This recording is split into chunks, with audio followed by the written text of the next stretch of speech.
ଆପଣଙ୍କ ଯେଉଁ ସରକାର ସହିତ ବିଧାନସଭାରେ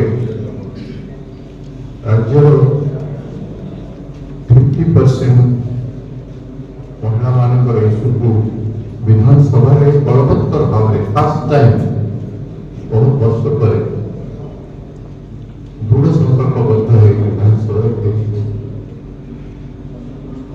ପ୍ରିୟ ସାମ୍ବାଦିକ ବନ୍ଧୁଗଣ, ଆପଣମାନେ ଇଲେକ୍ଟ୍ରୋନିକ ମିଡ଼ିଆ ଏବଂ ପ୍ରିଣ୍ଟ ମିଡ଼ିଆର ସବୁ ଭାଇମାନେ, ଆପଣମାନେ ମଧ୍ୟ ସାଧୁତାର ସହିତ এই ইস্যু এই নেগেটিভ ওড়িশার গণতন্ত্রে এবং ভারতবর্ষের সর্বব্যাপী এই ইস্যুକୁ এই লড়াইକୁ স্থাপিত করেছেন।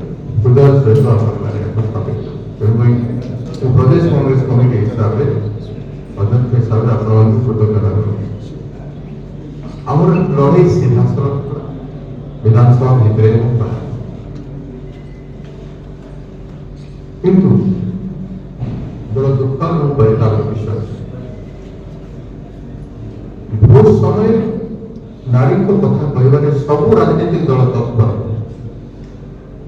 ଓଡ଼ିଶାରେ ବିଶେଷ କରି ବିଜେଡି ଏବଂ ବିଜେପି ବିଗତ ନିର୍ବାଚନ ମାନଙ୍କରେ ବହୁତ ତତ୍ପରତା ଦେଖାଇଛନ୍ତି। ନିର୍ବାଚନ ପରେ ଶକ୍ତି ମିଶନ ଭଳିଆ ଯୋଜନା କରି ବାରମ୍ବାର ମହିଳାମାନଙ୍କର ସପୋର୍ଟରେ ବିଜେପି ଦଳ ନିର୍ବାଚିତ ହେଇଛନ୍ତି। ତାଙ୍କର ସଭା ସମିତିରେ ଦେଖିବେ ଆପଣ ସଦାବେଳେ 80-90% ମହିଳା ଗ୍ୟାଦରିଂ ହେଇଥାଏ, ସଫଳ କରିଥାନ୍ତି ତାଙ୍କ ସଭା ସମିତି। ଏବଂ ଆଜି ବିଜେପି ଦଳ ମଧ୍ୟ ସଭା ସମିତିରେ ମହିଳାମାନଙ୍କୁ ସବୁଠୁ ବେଶୀ ଦେଖାଯାଉଛି। ଏବଂ ତାଙ୍କ ପାଇଁ ଏ ଆଜିର ଯେ ସରକାର ଅଛି ରାଜ୍ୟରେ, ସେ ଗୋଟେ ଯୋଜନା ମଧ୍ୟ ସୁଭଦ୍ରା ଯୋଜନା ଆଣିକି ପାସପୋର୍ଟ ମାଗୁଛନ୍ତି। ଆମେ ଆଗରୁ କହିଛୁ ଯେ ସୁଭଦ୍ରା ଯୋଜନାରେ ଦିନକୁ ଯେତେ ବଢୁଛି ଗୋଟେ ମିଲ୍ ମଧ୍ୟ ଆସିବ ନାହିଁ। ପ୍ରତ୍ୟେକ ଟଙ୍କାରେ ଗୋଟେ ଦିନର ଗୁଜାରା ଗୋଟେ ବ୍ୟକ୍ତିର ବି ହେଇପାରିବ ନାହିଁ।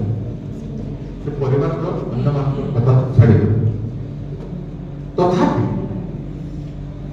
ସମବେଦନଶୀଳତା ନାରୀ ପ୍ରତି ପରେ ବିଜେପି ବିଜେଡିର ପରେ ନାରୀ ପ୍ରତି ସମ୍ମାନ ପରେ